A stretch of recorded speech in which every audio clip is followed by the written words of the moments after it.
Добро вечер. Вонредна политичка анализа, 11 октомври, среќен празник, за многу години денот, за мене најголем национален празник во Република Македонија. Вонредна политичка анализа, која кажуваме на празник, значи вреди како две анализи, плюс ја кажуваме која Партизан игра кошарка, што речи вреди како три анализи. Така што на почеток да ја дефинираме рамката во кој правец ќе оди нашата анализа. Темата беше, или темата на вечерашната анализа, Али Ахмети, кој ќе биде наследник на Али Ахмети и дали и зошто македонците треба или не треба да гласат за Бујар Османи. Ако ја поставиме рамката за политичката иднина на Али Ахмети, а тој е командант, политичко крило на УЧК, кој победува на изборите 2002 година и со мали исклучоци од 2002 до 2025 година, значи со исклучок на 3 години, биле дел на извршната власт во Република Македонија. Има два модели. Едниот модел е на Фидел Кастро, вториот модел е на Јосип Броз Тито. Фидел Кастро, која има она револуција во Куба 59-60 година и останува на власт тамо некаде до 2011 година. Дали е премиер, дали е председател на Куба, дали е генерален секретар, прв човек на Кубанската комунистичка партија, значи повеќе од 50 години. Ги имате Јосип Броз Тито.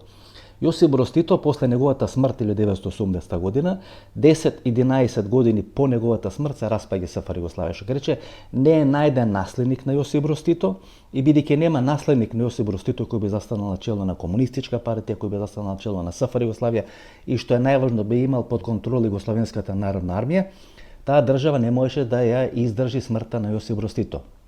Имате Народна република Куба, по заменување на Фидел Кастро, него го наследува неговиот брат Раул Кастро, после Раул Кастро, кој е партијец, соборец на Фидел Кастро, после Раул Кастро, денешниот председател на Куба и прв човек на Кубанската комунистичка партија. Што ќе рече дека во структурите на ДУИ, Али Ахмети или ќе го наследне негов соборец, во кој тој има доверба и би спровел еден процес на трансформација, мирна трансформација, после Фидел Кастро или после Али Ахмети да биде некој негов соборец, па да дојде некој нов во наводници Али Ахмети, кој всушност не личи на Али Ахмети, или ДУИ како политичка структура ќе ја следи судбината на СФР Југославија. Тоа е првата теза.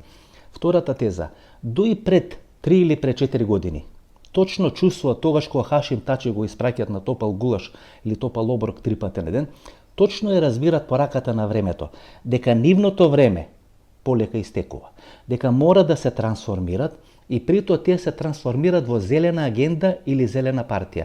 Значи не социјалдемократска партија, не во наводници демохристијанска партија да припаѓаат на десните или да припаѓаат на левите партии, значи на ПЕС или на ИПП, туку тие треба да бидат некоја зелена трансферзала или некоја зелена агенда, да бидат некоја центристичка, либерална партија, на АЛДЕ или некоја слична групација во Европскиот парламент. Што ќе рече дека чувствува дека прво времето ги гази и дека треба нешто да направат и прито тоа што треба да го направат да не биде обично, да не биде очекувано, туку да биде драматично различно од тоа што се. Што ќе рече дека ако се оди на наследник на Али Ахмети, тоа нема да биде некој од командантите, ако Бујар Османи изгуби на изборите во ЧЕР, тоа нема да биде Бујар Османи и ќе се оди на трето решение. Жена ќе биде или нема да биде. Знам дека ве интересира за денешната анализа која објавена во Плюс Инфо. Нешто ќе искоментираме на крај, иако тоа не е тема која мене ме засега и тоа не е тема или област во која сакам да влезам. Тоа е конфликт помеѓу Сашка Цветковски и Бранко Геровски. Јас очекувам, бидејќи ги почитаме едниот и другиот, да си кажа своите ставови и да гледаме некако во наводници конфликт на јавна или на медиумска сцена. Треба во продолжение на оваа анализа да споиме три битни фактори кои ќе ни определат рамката на политичките разврски. Под број 1 тоа се македонците, под број 2 може да биде и под број 1 тоа е Сорос и под број 3 тоа е Тирана. Знаете, вие има многу начини како да ги направите македонците да бидат несојузници на одредени процеси, на одредени политички разврски.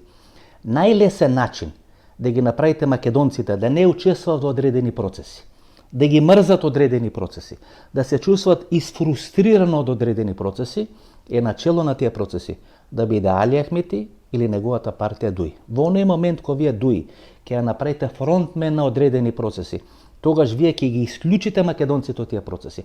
И ако ДУИ или Али Ахмети ги направите да бидат носач на авиони на одредена политика на Сорос, која треба да го принуди Христијан Мицкоски да прифати или да не прифати уставни измени, да направи одредени процеси на проширување на власта, процеси на демократизација, процеси можеби на отклонување од горевизмот во Република Македонија, и ако Дуи и Али Ахмети бидат носач на авиони, стимулирани од Сорос, тогаш вие спојувате во наводници два архинепријатели во една точка, тоа е Сорос и тоа е Дуи и Али Ахмети. На тој начин мнозинството на македонци вие ги исклучувате од процесите.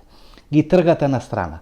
И ако размислувале дали е добро да учествуват или да не учествуват тие процеси, со ваков двоец, со или без Кормилар, вие апсолутно им плескате во лице на македонците дека не треба ни да размислуваат, а не да учествуват во тие процеси. И имате под број 3. Тиранска платформа е основата за настаните на 27 април 2017 година. Тирана сега очигледно сака да ја растури владината коалиција, тоа е со Армен Таравари, со растурање на таа Влен или Вреди коалиција и делови на таа коалиција да завршат кај Али Ахмети. Значи првата фаза е да биде извлечен Армен Таравари од владата со Христијан Мицкоски. Тоа всушност беше и основата за формирање на коалицијата Влен или коалицијата Вреди, која ќе коалицира со Христијан Мицкоски, излекување на Арбен Таравари од Европскиот фронт на Али Ахмети и Димитар Ковачевски, и тоа беше основа да не биде направена таа предизборна коалиција помеѓу СДСМ, Дуи и ова структура на Арбен Таравари. Сега со вадење на Арбен Таравари е реализирана првата фаза. Втората фаза, или тоа што официјална Тирана не крие дека го сака, дали преку нивниот амбасадор, дали на некоја друго политичко ниво или политичко размиште, па вие може да се сетите каква беше средбата на Еди Рама која беше тука во хотел Хилтон во Скопје и средбата со Бојар Османи и со Али Ахмети, кај што јавно на јавна сцена манифестираше дека тој е првиот играч кој всушност ги влечи потезите не само во Косово, Албин Курти, и во Република Македонија. Значи втората фаза е да биде Дуи вклучен во одредена влада со Христијан Мицкоски и со ВМРО ДПМН. Значи кога тие три работи ќе ги споите во една точка и плюс ово што претходно кажа, ви имате рамката во која ќе се случуваат политичките разврски во Република Македонија. Кога падна Хари Костов од позицијата премиер на македонската влада, поради судирот со Агром Буџаку, Јордан Орце Камчев и така натаму, нас ни беше јасно што всушност се случува. Тоа е уште 2004 година. Наредните 21 година нас всушност не ја потврдија таа основна теза, дека Дуи како политичка партија, тамо каде што е власт или тамо каде што е заинтересирана да е власт, прави држава држава. Да не постоеше држава држава, тогаш Никола Груевски ќе избегаше на Табановце или ќе избегаше некој граничен премин кон Република Бугарија, немаше да избега во Дебар или на граничниот премин кај Дебар во Република Албанија.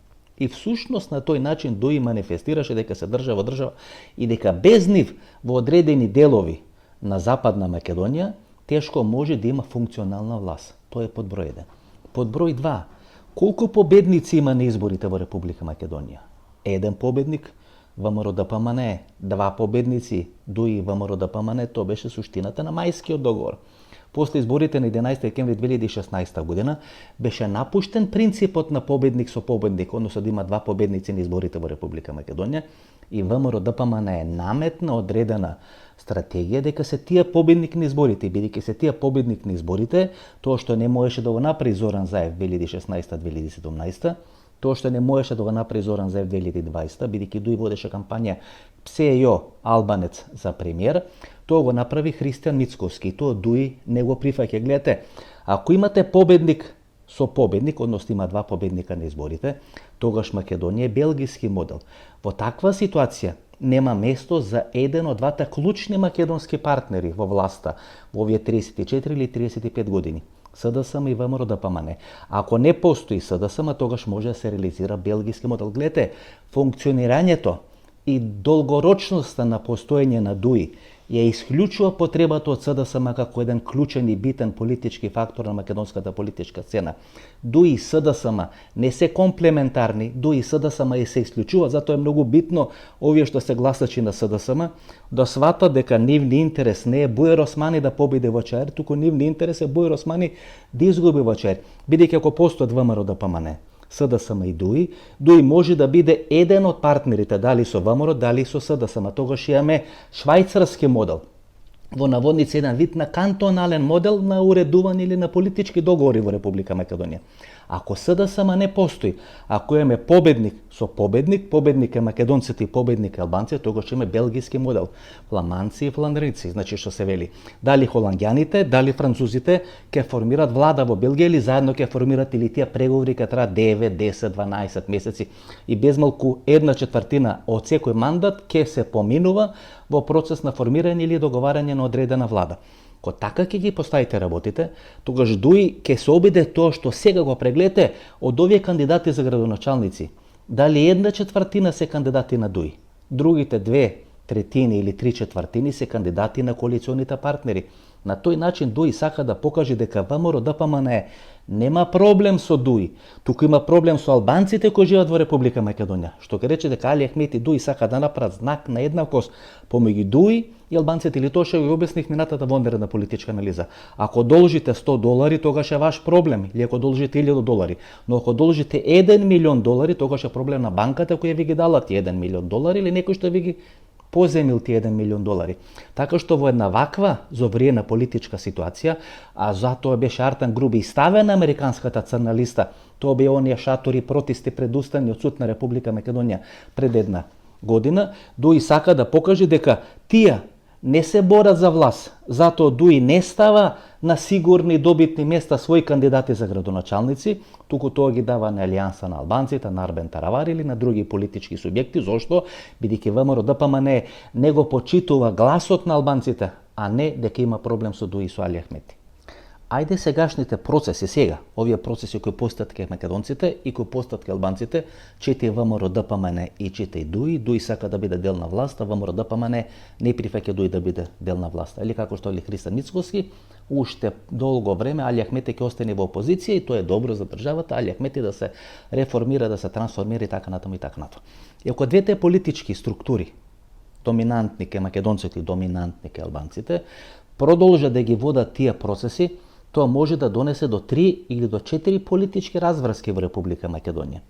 Продолжување на кризата, значи криза, поделба на Македонија, војна во Македонија или смена на челната позиција во ДУИ или заменување во политичка пензија на Али Ахмети. Значи тоа се 4 можни разврски.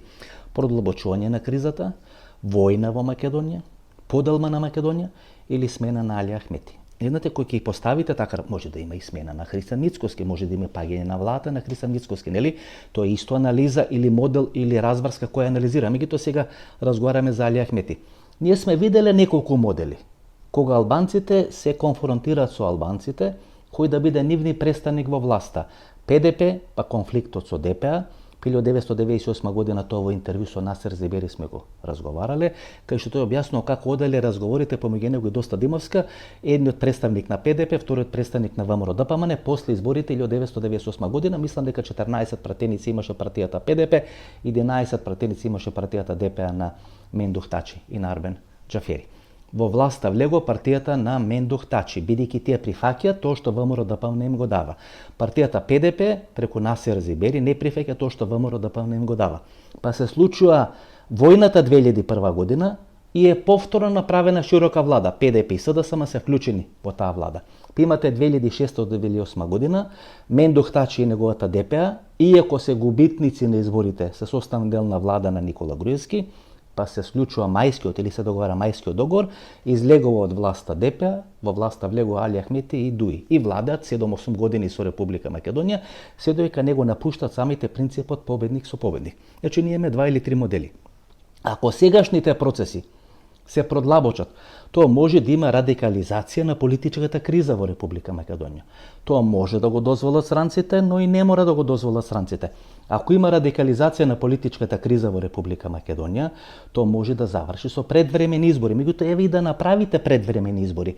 Што ќе направите кога завршат тие предвремени избори? Ако основа на политичката криза се барањата на ДУИ или на Али Ахмети, или гласот на албанците кој него почитува Христо Мицкоски ВМРО-ДПМНЕ, еве да завршат предвремените избори, ако резултатот на тие избори биде сличен на резултатот 2024 година, тогаш Мицкоски ВМРО-ДПМНЕ ќе треба да одлучат дали ќе ги вклучат ДУИ албанците или нема да ги вклучат како дел на власта. Ако не ги вклучат, тогаш причините за политичката криза ќе продолжат и по завршување на некои предвремени парламентарни избори во Република Македонија. Дали може да дојде до нова војна, бидејќи како да работите, гледате пушкарање, пушкарање во Липко, пушкарање во други албански средини, бидејќи овие избори се да се биде или да се не биде за албанската опозиција, за албанската власт, тоа ќе значи продлабочување на политичката криза, тоа ќе значи некоја реприза на изборите 98 година, па касапаната на претседателските избори 99 година, па локалните избори 2001 година во Република Македонија, кога Мендух Тачи е на власт и со своите структури на терен го правеше тоа што го правеше. Така што тие тензии помеѓу албанците неминовно ќе се прелеат и во македонскиот сегмент на политичката сцена. Значи може да има криза, може да има, не дај Боже, војна, може да има подолба на Република Македонија. Тоа што никој не го сака, меѓутоа ако таа држава нема лепак кој ги лепи структурите, ако тоа го дозволи меѓународната заедница, во еден момент тоа се многу мали шанси, но кога правите одредена политичка анализа, мора да ги земете во предвид сите можни разврски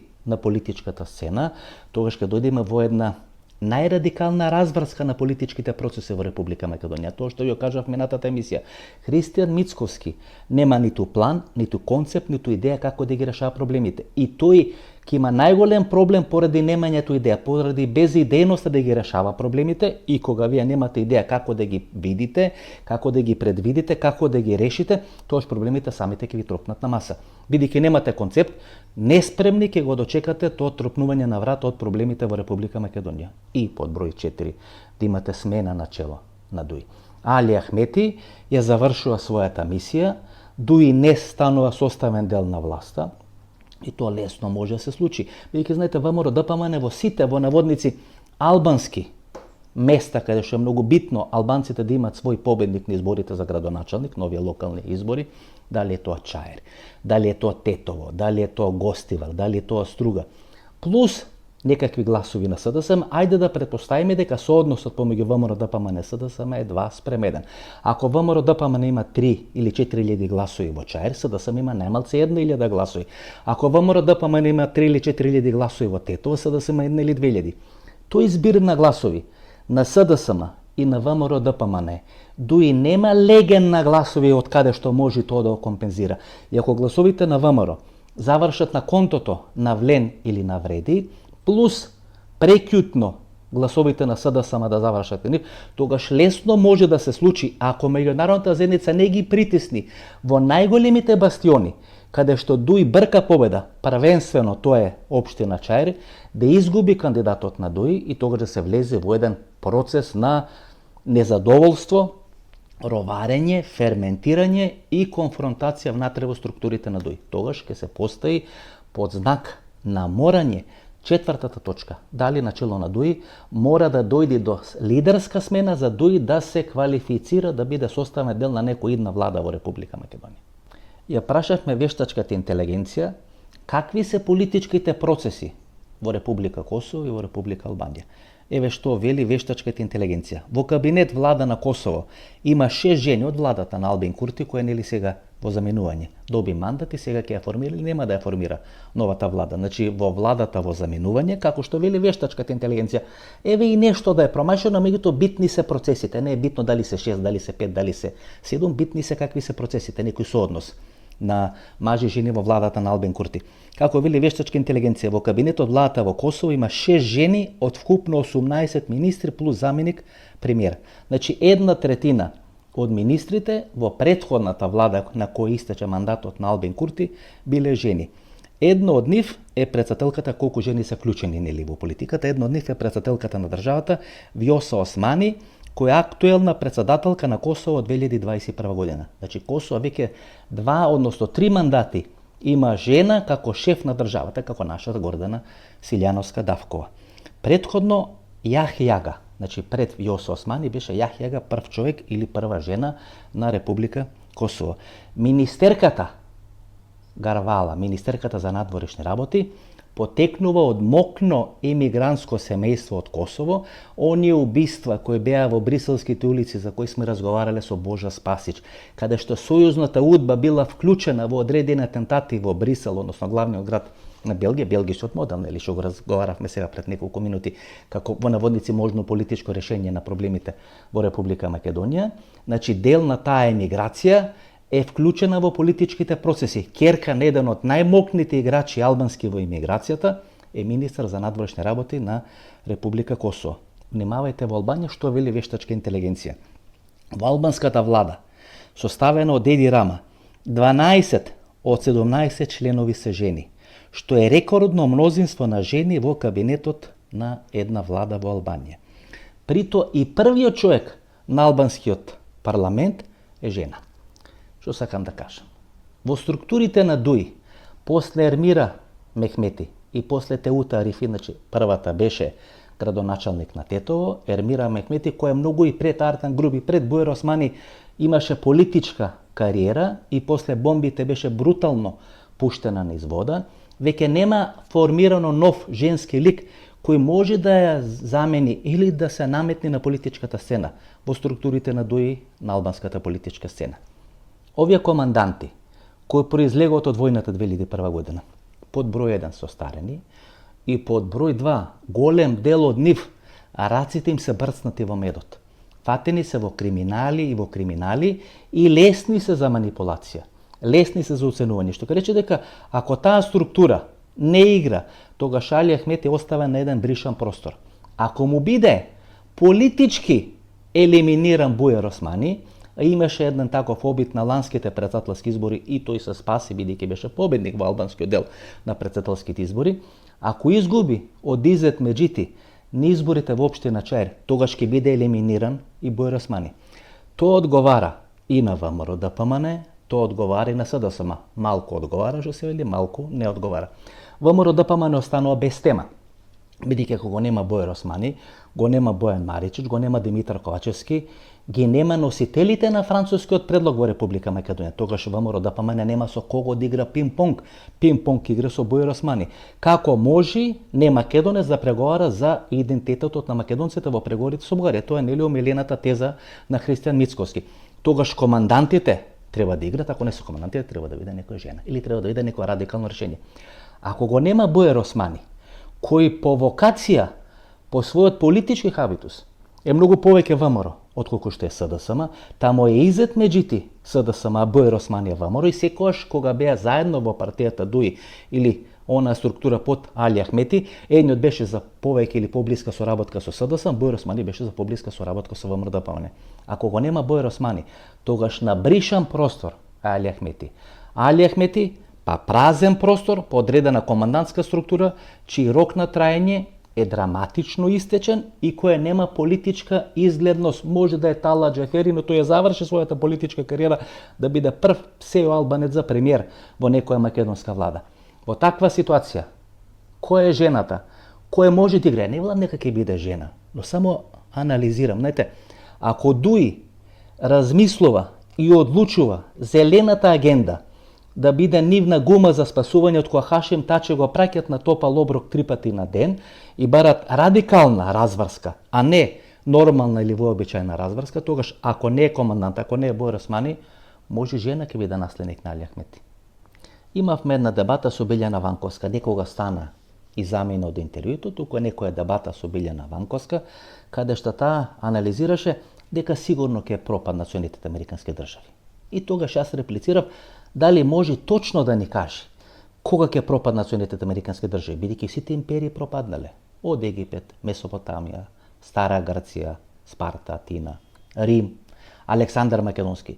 Значи во еден временски период и најмокните империи пропаднале. Ќе пропаднат или Соединетите Американски држави, како што пред нив пропадна Британската империја, која се простираше секаде низ светот, како ја нарекува империја, каде што сонцето никош не заоѓа.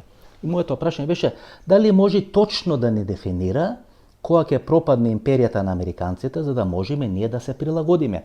Ако пропадне за една, за 2 или за 3 години, тогаш да почнеме да ги критикуваме американците и да фатиме некои од првите или челните места во таа нова коалиција која се формирала со критика на империјата која пропаѓале, бидејќи знаете како, ниту еден лидер не може да стане лидер освен во СДСМ, затоа СДСМ има такви политички кризи, тамо ниту наследникот на Бранко Царенковски расчисти со Бранко Царенковски, ниту наследникот на Заев расчисти со Заев, така што тие на себе ја прима целата прљавштина што им остануваше од претходните лидери на таа политичка партија, затоа се тие на ниво на 150.000 гласови. ВМРО ДПМН не ја наследи на себе прљавштината од Лјупчо Ѓорѓевски, се расчистија, се раскараа на јавна сцена Никола Груевски и Лјупчо Ѓорѓевски. Христијан Мицковски на јавна сцена помалку или повеќе успешно расчисти со Никола Груевски, иако суштински во владењето на таа партија процесот на груевизам е посилен сега отколку што беше пред 7 или пред 8 години. Така што кога ги дефинираме кога ќе се распадне империјата на Дуи и на Али Ахмети, тогаш ние ќе знаеме во наводници дали да се караме со Дуи и со Али Ахмети или да кооптираме или да чекаме времето да се го направи своето. Ова структура на Дуи и на Али Ахмети, ако загуби на локални избори, тогаш тоа нема да биде политички пораз. Знаете, ако Изет Меджити изгуби на локалните избори во Чаир, тогаш е тоа пораз на Изет Меджити. Еден политичар помалку или повеќе на политичката сцена. Ако изгуби Буер Османи, тоа ќе биде пораз на Буер Османи. Но ако Дуи изгуби во сите бастиони битни за албанците или во оние бастиони кои се битни за Дуи, тогаш тоа ќе биде пораз на таткото во наводници на албанската нација во Република Македонија, командантот Али Ахмет. Значи тоа нема да биде пораз на политичар на политичката сцена, туку ќе биде пораз на командант или на таткото кој гледате целата своја кариера, почнувајќи од 2001 или 2002 година, пред да биде формирана Дуи како политичко крило на УЧК, се залагаше за еден заеднички политички фронт на албанските политички партии, па дури и после изборите 2024 година, па и пред изборите 2024 година, кога потпишува одредени протоколи, одредени декларации, дека нема никој да коалицира со ВМРО-ДПМН, ако ВМРО-ДПМН не го прифати францускиот предлог, не ги спроведи уставните измени во Република Македонија и не ја трасира или не го трасира патот на Република Македонија во правец на Европската унија. Што ќе рече, кога ќе тресне од земја таков политички габарит како Али Ахмети, тоа не е политички процес и тоа не е политички потрес, туку тоа е многу посуштински потрес кој ќе се случи на албанската политичка сцена. Ако вие гледате албанската политичка сцена не само во Македонија, туку пошироко во регионот, тие страдат од тоа дека таа политичка сцена до пред 5 или 10 години беше доминантно машка политичка сцена, каде што немаше место за жените на таа политичка сцена. Прво тоа се случи во Албанија и почна жените масоно да влегуваат во политиката, па се случи во Косово каде што жените почна масоно да влегуваат во политиката. На тој начин вие правите политичка дистинкција со УЧК, со структурите на УЧК, со моделите на УЧК како да дојдат на власт и како да ја парципират власта, дали во Косово, дали во Албанија, дали во Република Македонија. Еден таков пат и еден таков процес ќе се случи неминовно и во Република Македонија. И тука доаѓаме дали до прашање кој го постав на Билјана Ванковска. Прашањето не е дали жена ќе дојди на чело на Дуи, туку кога жена ќе дојди на чело на Дуи. Ајде да ви прочитам делови од една биографија. Прво дете од 4 деца од семејство кое емигрираше во Швајцарија. Таму има емигрирано и Али Ахмети, значи не е Белгија, како Гарвала што е во Косово, туку во Швајцарија, од каде што потекнува во еден голем, да не речам најголем дел, политичката елита која застанува за структурите на Али Ахмети, пред Али Ахмети да направи структурата на УЧК и на Дуи во Република Македонија. Докторирала во Белград. Видите, тоа е многу важно за албанските политички процеси. Што и да прави, мора да помине низ Белград, да ги измие раците во Сава или во Дунав, значи докторирала во Белград, има црн појас карате и ја чува својата пушка горе на таванот, за не де Боже, ако не бидат исполнети или ако не се почитат албанските интереси во Република Македонија. Шкодране за нуни дарлишта. Не велам дека ќе биде, но во услови кои нема термира Мехмети, кога е пуштена низ вода, Теута Арифи, ако изгуби Буер Османи и биде растурена како кула од карти целата ова командантска структура, еве жена, змај, црн појас, има пушка или има калашников, била во Белград и потекнува од семејство кој емигрирала во Швајцарија. Па освен што не е маш како Али Ахмети, ги има истите структури и истите коти на политичко и на животно делување како што ги има Али Ахмети. Не велам дека тоа ќе се случи сега за 1 или за 2 години, меѓутоа гласно размислам. Гласно размислам за да може да ви наметнам одредена форма за размислување, не вие да ја прифатите, туку само да ја ставите во потсвеста. Тако ќе дојди време за неколку години кога ќе се случат политичките, темелните политички разврски, да не речам темелните политички тумбања на албанската сцена во Република Македонија, бидејќи знаете во еден временски моментум и на странците и на сите ќе им дојде преку глава цвецкање на оружје, закани, поделби, војна, победник со победник и така натаму, во услови кога ние со рамковен договор 2001 година сметавме дека сме ги завршиле сите тие клучни прашања, дека 4 тркала на автомобилот ке возат сега во еден исти правец, ние повторно 23-24 години после рамковниот договор се соочуваме со исти проблеми. И ако Али Ахмети биде дефиниран како носител на тие процеси, и ако тие процеси почнува да ги прави само иницијативно, јавнат од Сорос кој е во конфликт со американската администрација, во услови кога американската администрација се помалку присутна во македонските политички разврски, кога тука се вклучени германците, кога се вклучени французите и индиректно преку кредити и преку други политички процеси и британците, тогаш Али Ахмети треба да е многу умешен. Ки игра на карта на Сорос, ки игра на карта на американците, ки игра на карта на овие 3 политички субјекти и како тие во тој триаголник меѓу себе без македонските политички партии ки ги захефтат своите односи. Американци, британци, французи, Доналд Трамп и американци и Соросова структура. Ако тука се промаши пеналот, се ми се чини дека и политичката кариера ќе биде ставена на послужавник. Ајде за крај за денешната анализа на колегата Бранко Геровски, која на некој начин реакција на документарецот или нова емисија која се појави на YouTube на колешката Сашка Цветковска, па ни имавме во наводници некаква мини анализа каде што всушност го проблематизиравме свиркачот, кој може да биде свиркач и кој во една ваква запалена политичка конјуктура во Република Македонија може такви сензитивни материјали од истрагата да достави до одредени новинарски структури. Како финалената анализа беше мојот заклучок дека тоа може да биде или јавниот обвинител на Република Македонија или министерот за внатрешни работи, бидејќи ниту една структура под јавниот обвинител и под министерот за внатрешни работи без климнување со главата на јавниот обвинител Коцевски или министерот за внатрешни работи Тошковски не би се дрзнала во ваква политичка конјуктура такви чувствителни, да не речам земјотрес материјали, да достави до било кој новинар. Не би се жртвувал својата професионална, во наводници или својата политичка кариера, освен ако нема длабок порив, да не речам многу путер на главата, па сака да ја дефокусира јавноста. Значи имате емисија на ИРЛ, каде што главната тема е да се стави мета на Дацо, братот на председателката, ВД председателката на Кривичен суд во Република Македонија. Имате сега текст на Бранко Геровски, кој вели да имате Кики Фрики новинарство, имате Дацо новинарство. И јас уживам кога Кики Фрики и Дацо новинарството во Република Македонија меѓусебно се конфронтират. Тоа не е мегдан каде што јас би сакал да учествувам. Напротив, би сакал да гледам и би сакал да уживам. Тезата на ИРЛ некој скрил докази. Бидејќи ако не биле скрени доказите, тогаш истрагата полесно и побрзо би завршила и така се става мета на Дацо Паунов од Кочани, кој е случајно брат на првиот човек или председателката на Кривичен суд во Република Македонија.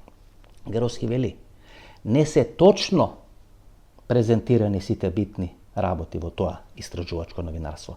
Значи тука има работа за две нивоа на конфронтација.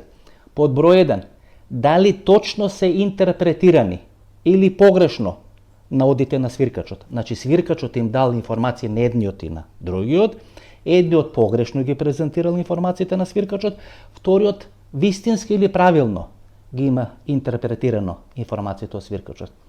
Мојата теза и дилема е кој е свиркачот, а не на кого ги дал свиркачот информациите и кој точно ги прочитал информациите од свиркачот. И под број 3. Едниот е добар свиркач, кој ги дал информациите на Бранко Геровски, а вториот е лош свиркач, кој произлегува од структурите на СЈО, нели тоа така го разбирам и така ги толкувам тие работи кои се напишани, и тоа е Ленче. Значи ова е добар свиркач кој ги дава информациите, ова е лош свиркач кој потекнува од специјално јавно обвинителство, што ќе рече дека е Ленче. Ленче кој во моментот е сива еминенција позади Лјупчо Коцевски, но е блиска со Панче Тошковски. Гледате, тука се прави одреден триаголник.